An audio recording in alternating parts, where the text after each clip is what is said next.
Vampires rarely help humans. Must have had his own agenda hunting the beast. You err. He slew it for one reason alone.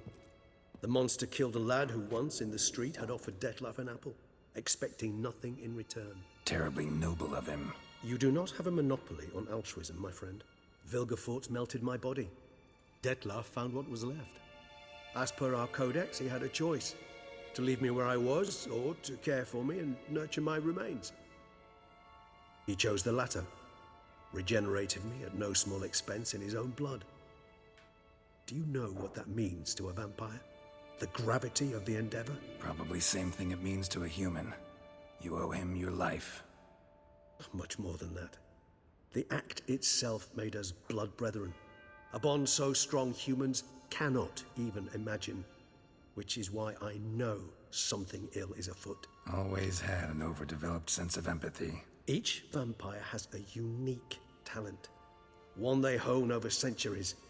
It's precisely what renders us so difficult to classify. Dettlaff's trump card is his herd instinct. His tribal propensity. In point of fact, he prefers the company of lesser vampires and shuns that of humans. If he walks among you, killing egregiously, it can only mean something's upset him. Immensely. Anything specific? Some set of things that'd be likely to set him off? How should I say this? Dettlaff doesn't understand men, their world, its rules, its conventions. He's naive in a sense. He doesn't comprehend your games, knows not what it means to lie, deceive. Suggesting he's maladjusted and venting his rage. I'm suggesting maladjustment can at times breed conflict. But is it the case this time? I cannot say, but intend to find out. Gotta find him before something upsets him even more and all Beauclair is awash with blood. Well, we share a cause then, just like the old days. Not entirely. I mean, when I find him, you know. I know you've a contract on his head. Yet your true task is to stop the beast killing, not necessarily to kill the beast, am I right? All in all, sure. Let us find him. By the time we do, I hope I'll have convinced you Dettlaff is no monster. Fine, all right already. But for now, evidence is stacking up against him. Hear that? The posse. Knights must have tracked me here. I prefer they not find me here. I'd makeshift quarters at Mère Lachaise Long Cemetery. We'll meet there. See you.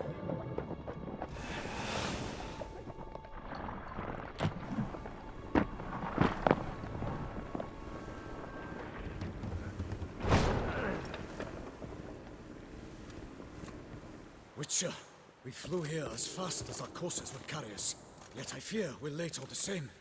Pray, where is the beast? Still investigating. About to inspect this site.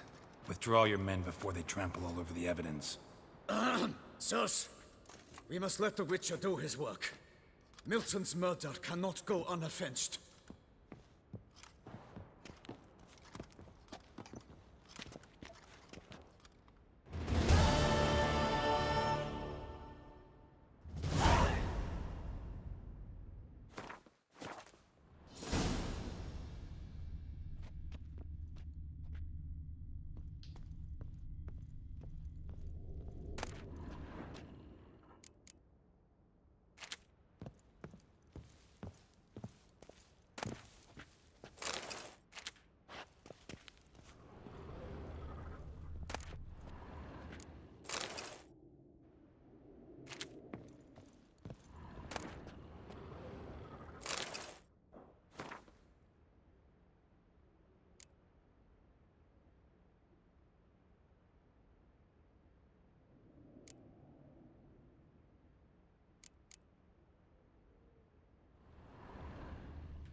Allow the Witcher to ply his trade.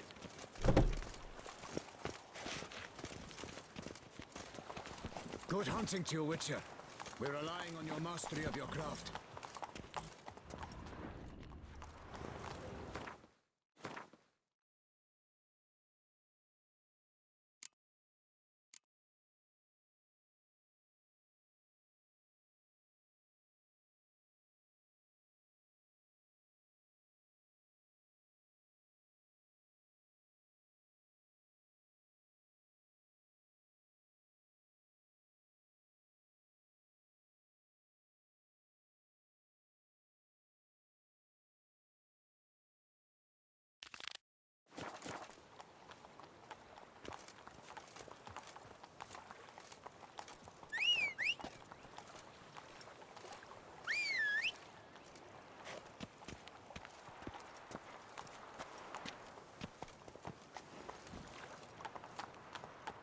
Move it!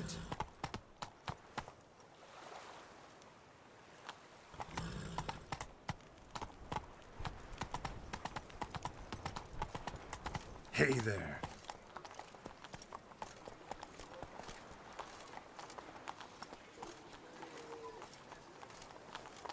Hey-ya!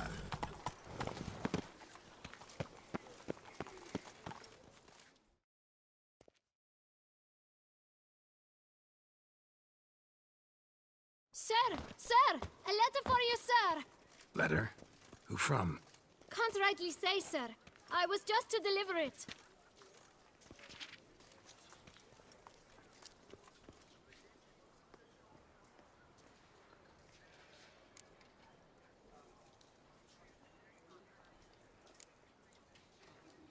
Here. And thanks. No, sir. Thank you. And I truly hope I'll be of service again.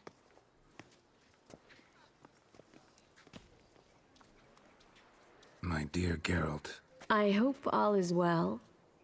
I imagine you hot on the trail of some nasty monster. Or is it an overly complex curse this time? Oh, Geralt, I wish I knew for certain. Whatever is keeping you busy, perhaps you'll need a break. For those moments, I offer you this intriguing little mystery I happened on in an old manuscript I bought off a merchant from Nazaire. The tome's author claims a certain Professor Moreau once called Beauclair home, and this professor conducted research into Witcher mutations. I don't know much else, but I suspect that alone might pique your interest. The tome mentioned a journal interred with the scholar when he passed. It could very well lead you to his laboratory. I'm enclosing a map I found folded in the tome. It's smudged in a few places, but I hope it proves useful anyway. Please be careful and come back to me quickly. Your Triss. A professor who studied Witcher mutations. Might actually be worth looking into. Guess it's champion.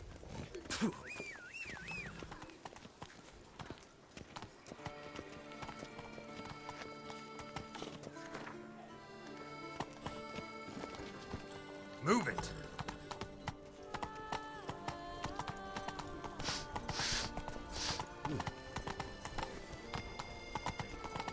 He's no hero. That's the Butcher Black. Hey-ya!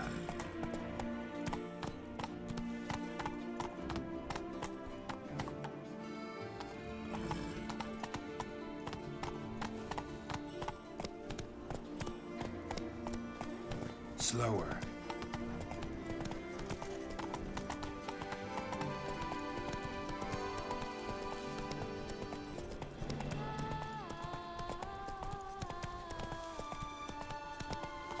Sight any sign of the beast!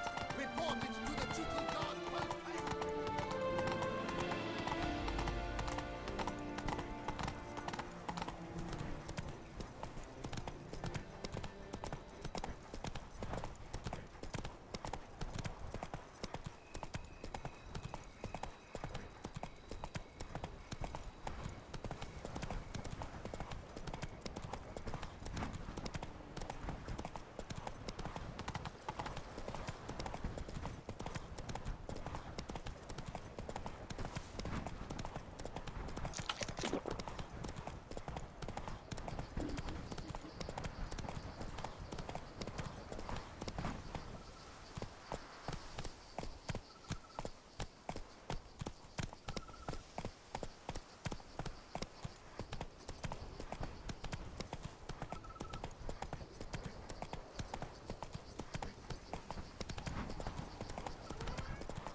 Welcome home, sir. I am Barnabas Basil Fawlty. By order of the Duchess, I shall serve you as Major Domo of Corvo Bianco. I previously served with distinction at the Nibli family manor and in Nazaire with Admiral Rompali, who, as you are certain to know, is an extraordinary, demanding gentleman. Whoa, Barnabas Basil. One thing you ought to know. I'm not your typical landed gentleman. Truth be told, this is the first real property I've ever owned. Oh, in that case, you must leave it all to me. I shall organize, see to everything, and whip the house into order. I dare say this place will soon be the most prosperous vineyard around. Great. Can already see I'm in good hands. Vineyard comes across as a place with a rich history. Know who owned it before me? Baron Rossel, who went bankrupt, forcing him to sell the estate to the Duchess. The Baron, in turn, had purchased it from Monsieur Bolius of the Headsman, a truly colorful man of Ketweni origin. He was actually a headsman? No, not him, but his grandfather. Indeed. Apparently, he was a common cutpurse who somehow secured for himself the post of ducal headsman in Beauclair. Went about his work with an exceptional penchant. They say he chopped off more heads than there are grapevines in the ducal vineyards. He never hesitated, not once. Never sliced unevenly, never botched a job. For his exemplary service, the Duke granted him a title and this estate. Monsieur Bolius, on the other hand, was an engineer in his younger years. Once retired, he settled here and took to producing wine. Sadly, misfortune struck and he lost his sense first of smell, then of taste. Additionally, he could not drink alcohol.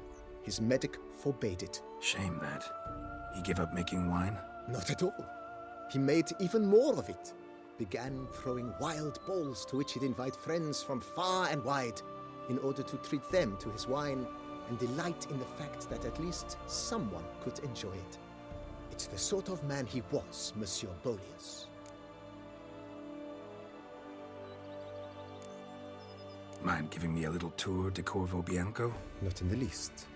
Follow me, please. I think it would be practical to begin on the hill.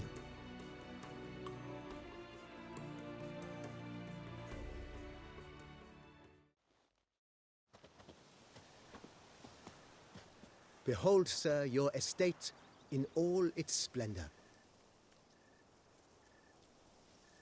Pretty vast. Indeed. And now, sir, allow me to show you a handful of interesting details. Follow me, please. Been a major domo all your life? Yes, I come from a long line of major domos. My father was a major domo, as was my grandfather before him, as was my great aunt. In fact, she was the one to start the tradition. Great aunt? A hard woman. It is said that already as a child, she knew where she was going and went there. When she arrived in Beauclair, she signed on as a chambermaid at one of the vineyards, then slowly worked her way up to Major Domo. She dragged the rest of the family up the same path.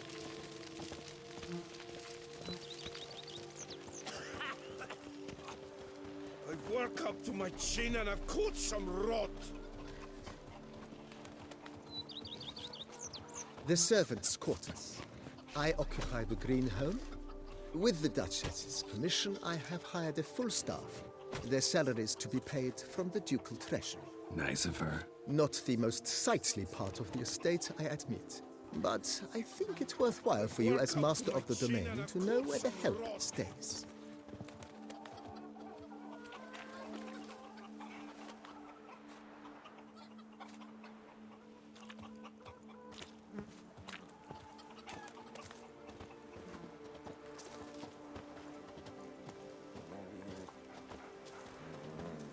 Baron Rossel ordered the vines in this part of the estate uprooted and olive groves planted in their place.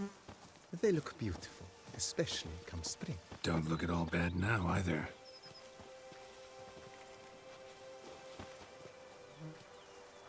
I work from dawn to dusk. Take care, sonny. Then give my wife a good long night.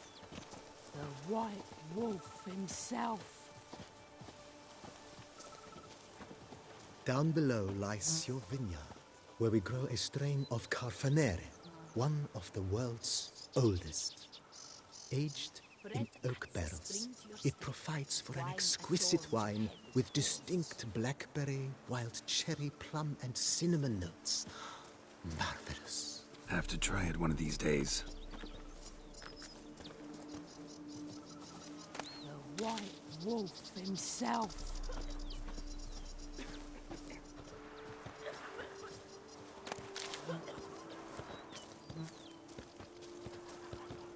Nice well. Picturesque. Yes, though it ran dry long ago. During the raucous feasts Master Bolius held, he would order it filled with wine. There's a tale about a guest attending a Bolius ball for the first time and thus unaware of the custom. He had suffered great heartbreak and had decided to end his life by jumping into the well. The festivities were coming to a close, and the well was nearly empty when the suicidal guest finally jumped. Instead of killing himself, he merely broke his legs. To numb the pain, he drank the wine. Drank himself to death? Not at all. When found the next day, he had concluded he'd witnessed twin miracles. The water had been changed into wine, and he had survived. He retired to a monastery in the Dragon Mountains and began preaching the wisdoms of Lebioda.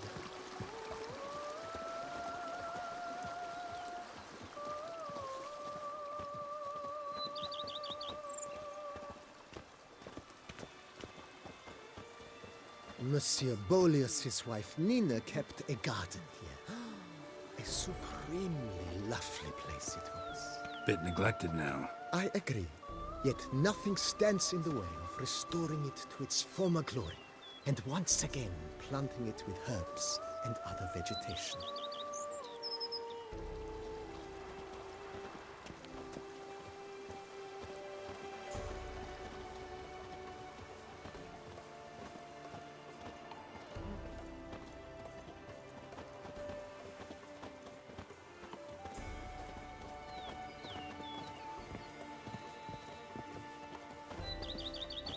Madame Nina planted diminutive, delicate flowers and herbs here. One might say their aroma still hangs in the air. You're quite the romantic, Barnabas Basil.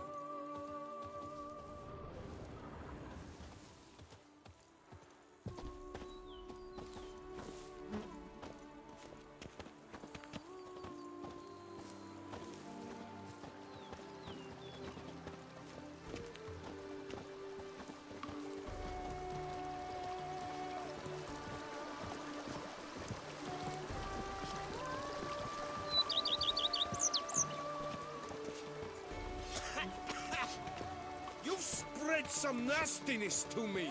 This served as an additional wine cellar in years of plentiful harvests. Bit of work and it'll make a fine stable for Roach.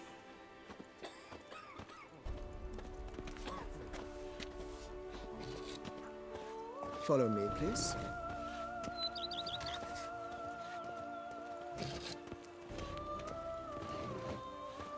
The cellars, voila. During Monsieur Bolis's time, wine was kept here, but Baron Grossel used it to store olive oil as well. I took the liberty of cleaning up the mess, which... I made while fighting the Bruxa. Thanks, Barnabas Basil. Appreciate it. Follow me, please.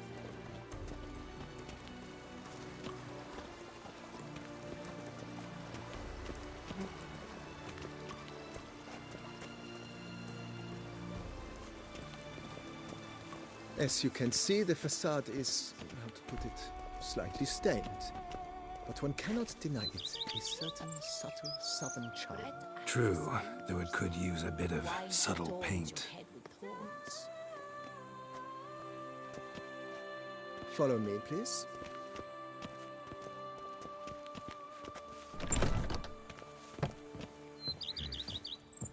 And welcome inside. On the left is the master bedroom. On the right, the dining hall and kitchen. Upstairs, you shall find the guest room, currently used for storage. Not a bad idea. At the moment, the house is only minimally furnished. Yet I believe we will, together, devise some innovative arrangements. A few paintings, for instance, would breathe new life into the abode immediately. With that, sir, you've seen the full lay of the land. Corvo Bianco is a beautiful estate. Though one must admit, time has taken its toll. Forgive me for being forward, but if you were to choose to invest a small sum towards its beautification, consider me at your service on the matter. Think I'll take you up on that. Be sure to come and see you if I decide to do any remodeling. Mentioned the place could stand to be spruced up. Oh, most decidedly, sir. The question is where you would like to begin this rejuvenation. Been thinking about the outer walls. Maybe a fresh coat of paint or some patching. If I might dare to make a suggestion, why not start with a general renovation? I once oversaw such work at Admiral Rompelli's summer residence. The effects were simply breathtaking. Not only did the residence positively sparkle afterwards, but we also made room to display the Admiral's armor and weapons, of which he was a passionate collector.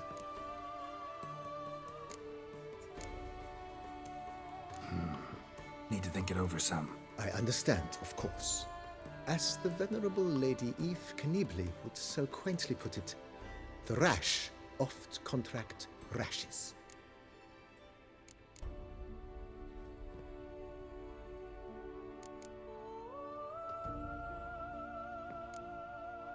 Got these spacious grounds. But maybe it's time to make them more... useful. Oh, yes! We certainly should. The way I see things, given your trade, sir, you would be wise to put in a grindstone and an armorer's table. A good way to start things off, don't you think?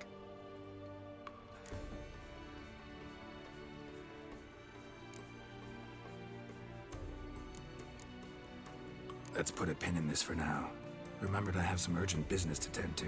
Not the slightest problem, sir. I'm here to serve whenever you desire.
It matters not that a man's as fit as a fiddle if he never gives his lady a roaring dittle.